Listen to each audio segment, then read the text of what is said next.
Cerdevanên ku sê salberê li ber artêşa Tirk li hemberî PKK şer dikirin, piştî destpêkirina şer û pevçûnan ketin nava metirsiyê. Li Bakurê Kurdistanê bi 10,000 cerdevan hene û ew naxwazin êdî rojên bixwîn bibînin. Her çiqas ew bi salanên li hemberî PKK piştgiriya artêşa Tirkiyeyê dikin jî naxwazin carekî din gule bêne teqandin.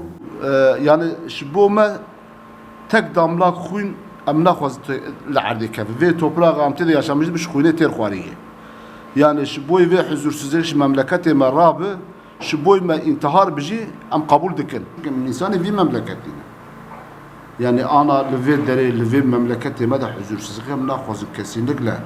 Ew jî dixwazin wekî her kesî jiyanekî aram bijîn û bêkar bimînin jî naxwazin bi gerîlayên PKK re bêne hemberî hev û hev bikujin. Ji bo vê yekê jî xeyala wan a herî mezin li hevhatina dewletê û PKK'ye.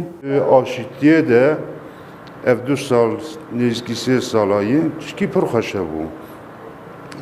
Li ser axa me xwîne datirjandin.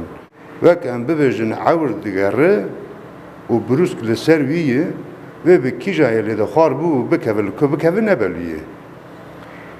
Xwedê Teala çê bike înşallah her kes heşî wer serî wî û vê agirî vemirîne.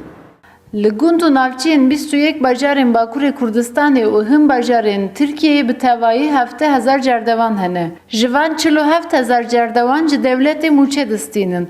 23,000 jî cerdewaniya dildarî dikin. Cerdevan dibêjin ne tenê ev. 7,000 malbatên cerdevanan jî ji ber şer û pevçûnan di metirsiyê de ne. Daxwazek wan tenê heye. Aştiyekî mayîn de.